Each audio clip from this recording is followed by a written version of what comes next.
Have you ever heard of the curse of the hidden trail? It's a story whispered among seasoned hikers, a chilling legend that's more than just a campfire tale.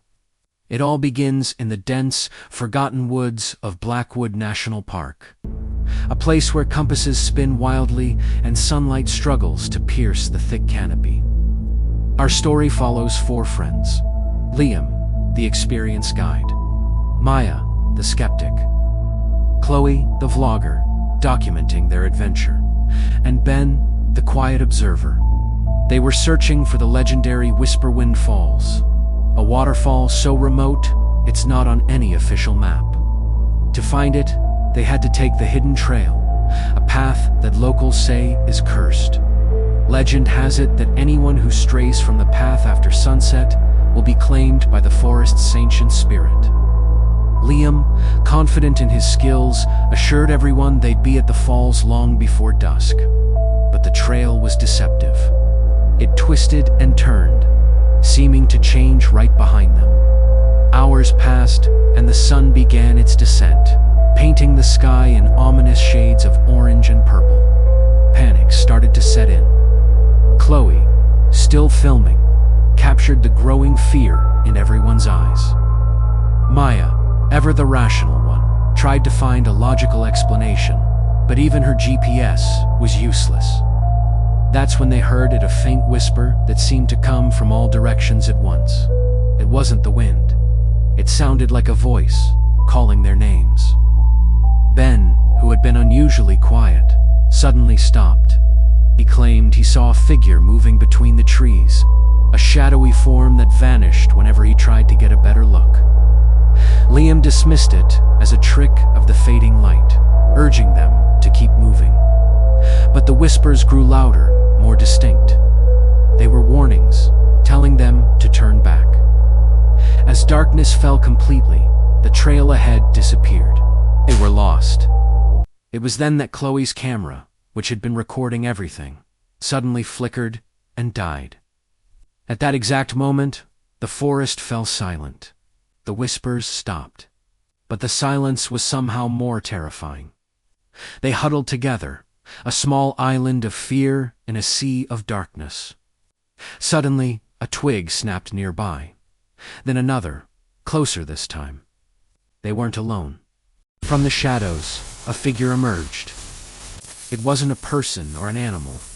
It was tall and gaunt, made of twisted branches and moss, with glowing eyes that seemed to stare into their very souls. The spirit of the forest. What happened next is a blur in the survivors' accounts. They scattered, running blindly through the dark woods. Liam, Maya, and Ben managed to find their way back to the main road by morning, scratched and terrified. But Chloe was never seen again. All that was found was her camera, lying on the forest floor, its memory card wiped clean. The local authorities searched for weeks, but found no trace of her. The official report lists her as a missing person, another hiker lost to the unforgiving wilderness. But those who know the legend believe she was taken by the curse, a permanent resident of the hidden trail. So, if you ever find yourself in Blackwood National Park and stumble upon an unmarked path, remember this story. Some trails are hidden for a reason, and some legends are frighteningly real. What do you think happened to Chloe? Let me know your theories in the comments below. And if you enjoyed this spooky story, don't forget to like, subscribe, and hit that notification bell for more chilling tales. Thanks for watching. Ever felt a chill run down your spine while walking through a silent forest? That feeling like you're being watched? Well, in the small, secluded town of Pine Ridge, nestled deep within a sprawling national forest, that feeling is a part of daily life.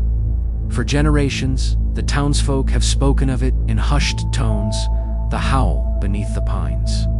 It's not a wolf, not a bear, but something else entirely. A sound that seems to rise from the very roots of the ancient trees. A mournful, guttural cry that echoes through the valleys only on the densest, foggiest nights. The story begins with a local park ranger named Elias Vance. He wasn't a native of Pine Ridge. He'd moved there seeking solitude after a career in a bustling city. He was a skeptic, a man of logic and reason. He dismissed the local legends as charming folklore, campfire stories meant to spook tourists. To him, the howl was probably just the wind whistling through a unique rock formation, or maybe a misidentified animal call. He was determined to find a rational explanation and put the old wives' tales to rest. One autumn evening, a thick, soupy fog rolled in, blanketing the town and forest in an eerie silence. And then it started. The howl, louder and closer than Elias had ever heard it before. It wasn't just a sound, it was a feeling. A deep vibration that seemed to resonate in his very bones. His professional curiosity and a sliver of unease drove him to action. Grabbing his high-powered flashlight and a radio, he decided he would finally track the source of the sound.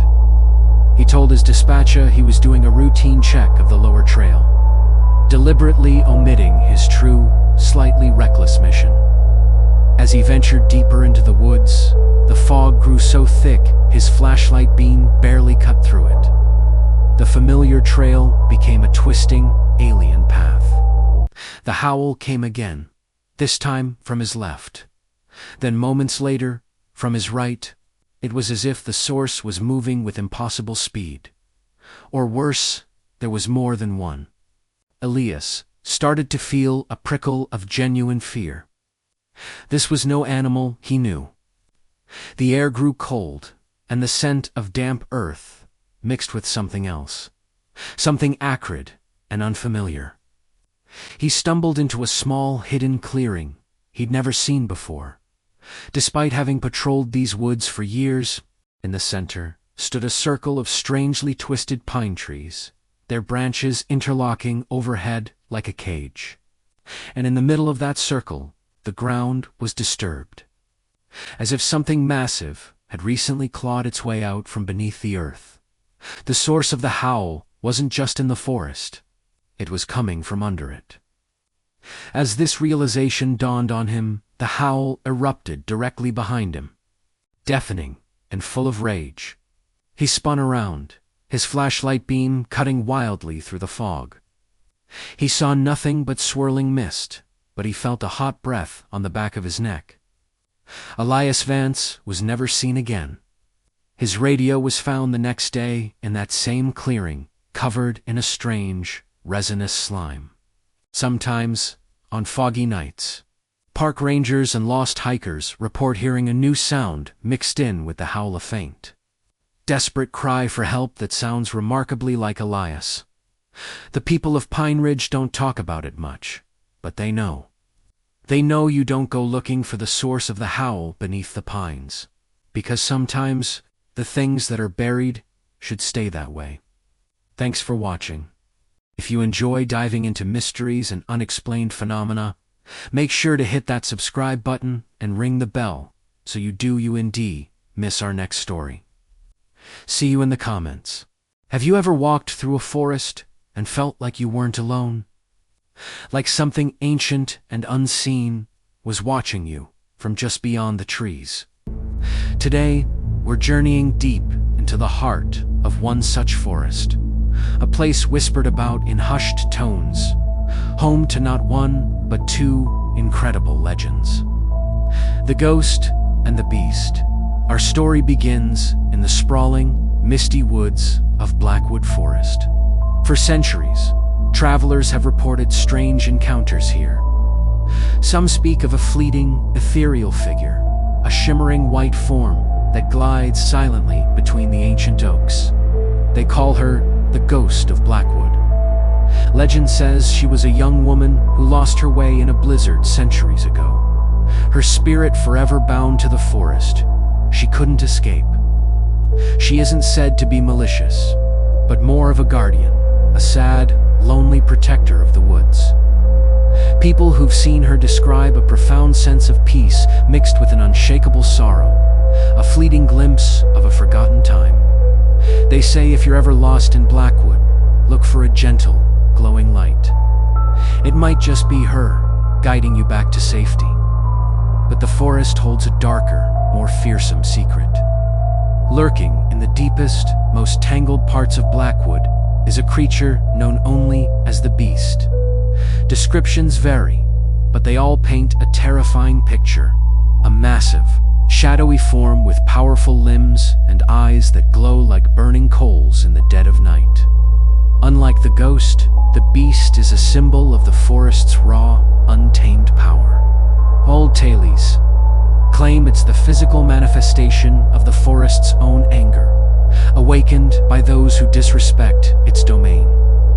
Hunters and loggers who ventured too deep, taking more than their share, would often return with harrowing tales of a monstrous roar that shook the very ground, and a massive creature that chased them from its territory.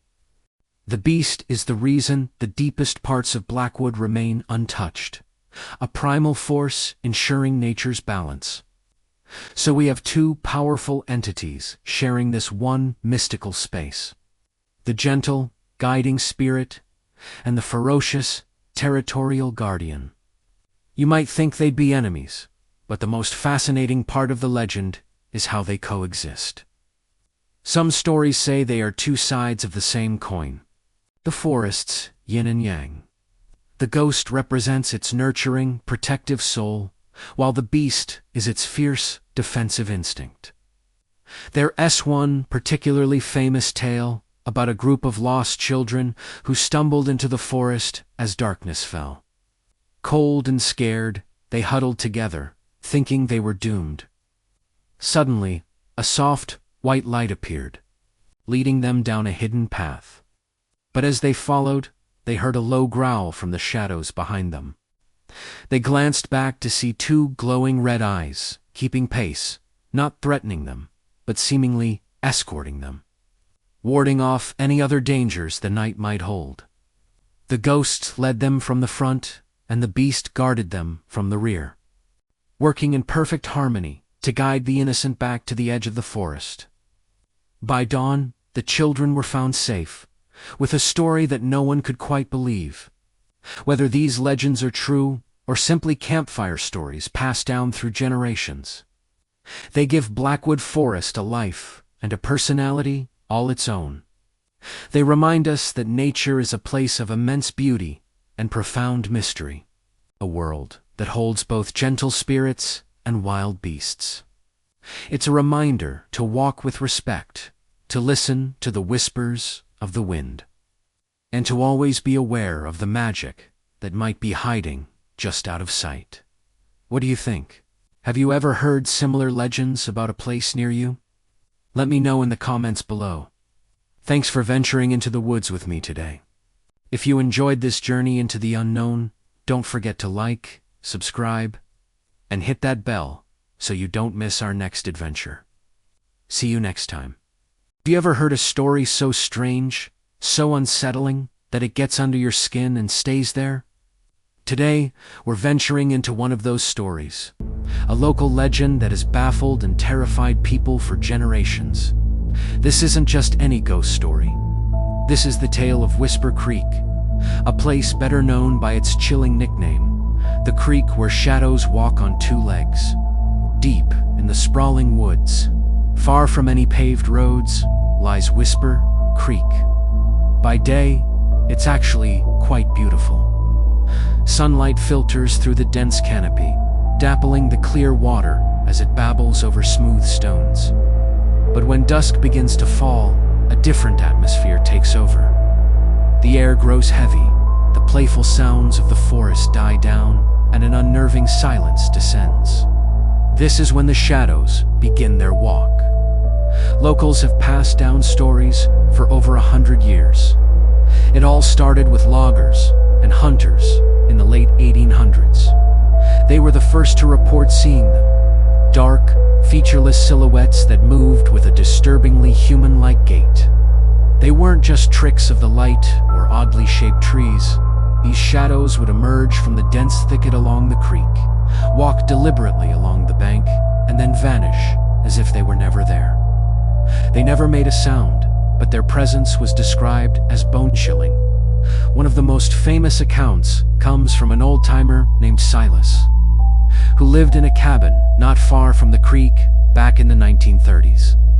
One evening, as he was heading home, he saw them, not one, but three distinct man-shaped shadows pacing back and forth on the opposite side of the water.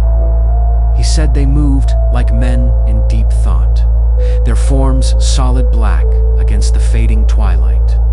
He froze, hidden behind a large oak tree, his heart pounding in his chest. The strangest part, they cast no reflection in the water below them. After what felt like an eternity, they simply faded into the growing darkness. Silas never went near the creek after sunset again. Over the decades, the sightings continued. Campers, hikers, and teenagers looking for a thrill have all reported similar experiences. Some say they felt an overwhelming sense of being watched, a cold dread that forced them to flee. Others have captured blurry photos or shaky videos, showing dark figures that defy logical explanation. Skeptics, of course, have tried to debunk it. They suggest it's a phenomenon called the Brocken specter, where a person's shadow is cast on clouds or mist. Or maybe it's just the power of suggestion, fueled by years of campfire tellies, but those explanations don't quite fit. The Brocken specter requires specific atmospheric conditions, and the shadows of Whisper Creek appear on clear nights, too. And how do you explain multiple witnesses seeing the same walking figures at the same time? The legend offers its own explanation. Some say they are the spirits of a group of prospectors who vanished in the area, forever searching for the gold they never found. Another, darker tale whispers of a pact made with an ancient entity of the woods, and these shadow figures are its eternal wardens, patrolling their domain. What's truly fascinating is the consistency of the descriptions across generations. Whether it is a grizzled logger from the 19th century or a modern-day vlogger with a night vision camera, the story remains the same: silent, bipedal shadows that walk with purpose along the water's edge before disappearing into thin air. They don't seem to interact or threaten anyone directly. They just walk. And perhaps that's the most terrifying part. Their silent, endless patrol suggests a purpose we can't comprehend, a story to which we are not privy. So, what do you think? Is Whisper Creek home to a bizarre natural light trick, a mass hallucination, or are there truly spectral guardians walking its banks? Some mysteries aren't meant to be solved, only experienced. But if you ever find yourself near a quiet creek as twilight falls, and you see a shadow that seems a little too solid, a little too human, maybe it's best not to stick around to find out. Thanks for joining me on this journey into the unknown. If you enjoyed this story, make sure to hit that like button and subscribe for more dives into the world's most fascinating mysteries. See you next time. Deep in the heart of the Mount Ecker wilderness, shrouded in mist and forgotten by time, stands a solitary ranger station. For over 50 years, it has been left to the mercy of the elements. A silent monument to a past that's as mysterious as the mountain itself. Today, we re-venturing into this isolated relic to uncover the stories whispered on the wind and piece together the puzzle of why it was abandoned. Getting here wasn't easy. The old access road is completely overgrown, more of a faint trail than a path. Every step deeper into the woods feels like stepping back in time. The air grows cooler, the sounds of the modern world fade away, replaced by the rustle of leaves and the distant call of a hawk. It's a truly haunting atmosphere. And then, through the dense trees, we see it. The station. It's larger than I expected. A sturdy log structure that has somehow withstood decades of harsh mountain winters. The roof is sagging, windows are shattered, but it's still standing. Let's carefully make our way inside. The door creaks open on rusty hinges, revealing a scene frozen in time. A thick layer of dust covers everything. A Castian stove sits in the corner, a pot still on top. Over here, a desk is littered with faded paperwork, logbooks, and maps of the surrounding area. It looks as if the last ranger simply stood up and walked away, expecting to return the next day. But they never did. This sense of sudden departure is what makes this place so compelling. There's no sign of a struggle, no indication of a fire or natural disaster. It was just left. Flipping through this old logbook, the last entry is dated October 1972. The ranger, a man named Silas Croft, wrote about unusually heavy snowfall for that time of year. He mentioned strange lights in the sky and an unnerving silence that had fallen over the forest.